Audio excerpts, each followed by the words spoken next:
Welcome. You're with the Nasty Pastor, and I'm back with another extra. Man, I'm loving this, you know what I mean? Yeah, I'm loving this. You got what I'm saying? Muhammad, the final prophet of God, peace be upon him. You got what I'm saying? I really, how to really say this?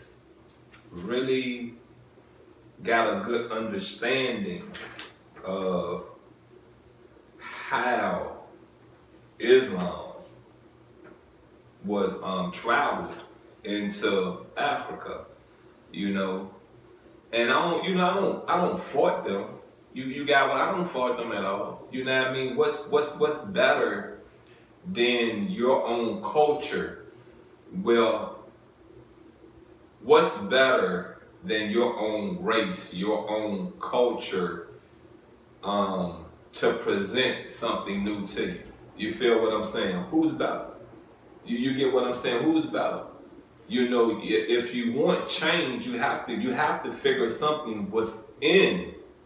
You feel what I'm saying? Within the culture you're trying to change. You get what I'm saying? If you go look at the movie One Night in Miami, which detailed Sam Cooke, Malcolm X, Muhammad Ali, and Jim Brown. You feel what I'm saying? Malcolm X needed all three of them to get his message out.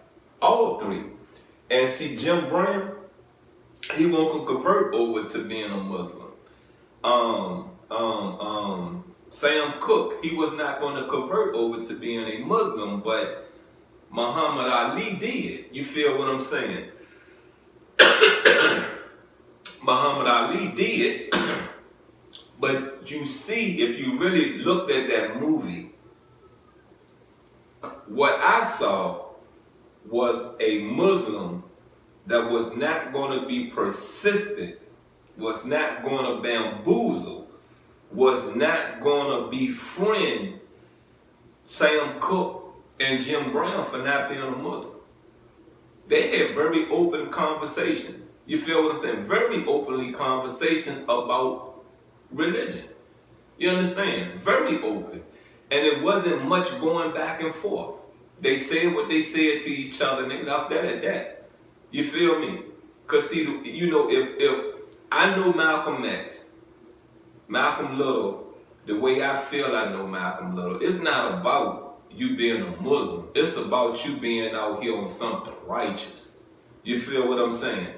And just because Malcolm X was a Muslim, you can't deny the message he was giving the world. You can't deny that. You can't deny it at all. I don't care what your faith is. I don't care whom you praying to. I don't care what religion you're under. You cannot deny the message Malcolm X put into this world.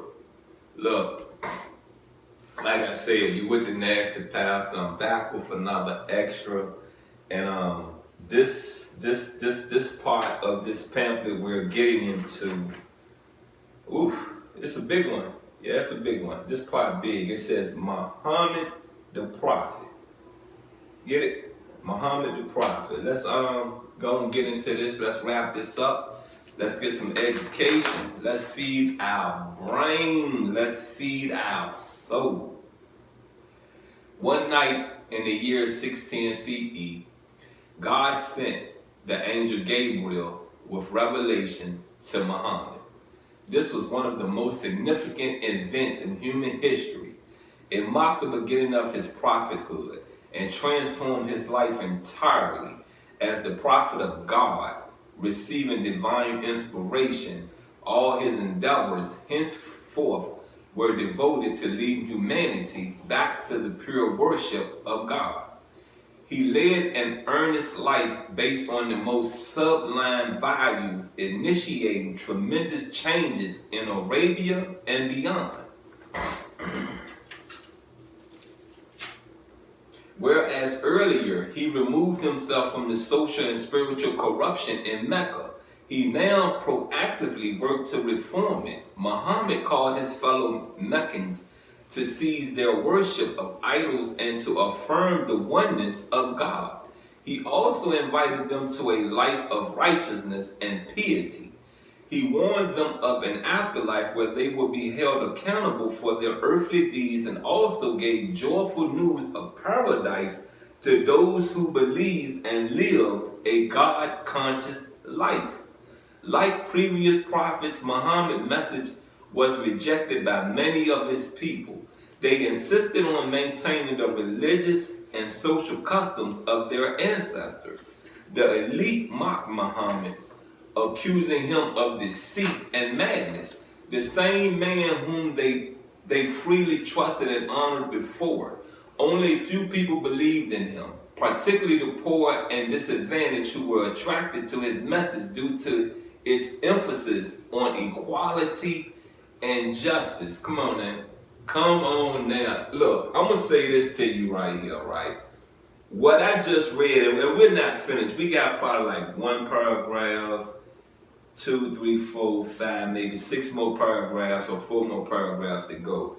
But did you hear the part right there when it says the privilege really wasn't into Muhammad? You feel what I'm saying? But when you're dealing with the unprivileged, they was in it. They was in it. Why? Because of the message, injustice. You feel what I'm saying? Injustice.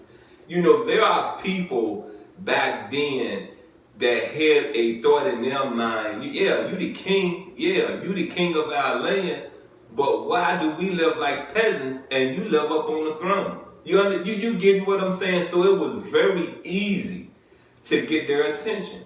Very easy to get their attention. You know, I look at the way these presidents campaign.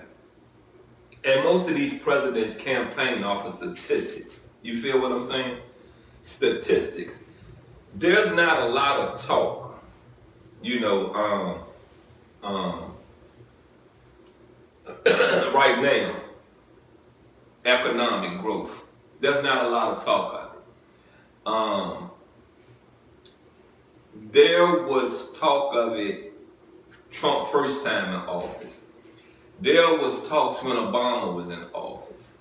There was talks, Jimmy Carter, Reagan, Bill Clinton. I even think I heard it from out of one of the Bush's mouth. You know, economic growth, more businesses coming. You know what I mean?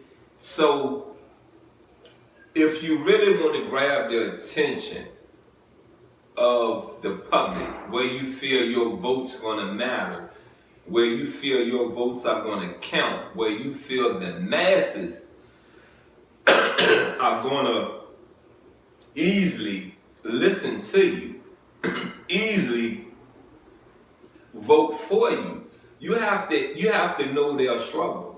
You really have to understand their struggle. You really have to speak to them in a way of understanding that, hold on, I am that voice. I am that president. I am that leader that will bring economic growth to America. You feel what I'm saying?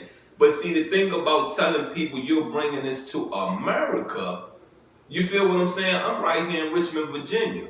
You may be bringing economic growth on the East Coast, on the West Coast. You may be bringing economic growth to the middle, western or eastern part of America. You may be bringing economic growth to the deepest south of the East Coast, to the highest northern part of the East Coast. How does that benefit me right here in Richmond, Virginia? How? So when I ask of you again to really read the agenda, really read their process, really process their agenda. You feel what I'm saying? You get it? You understand? Because if you're really following the campaign trail, when they're in your city, they're really telling you. When they're in your city, in your state, they're explaining to you what's coming.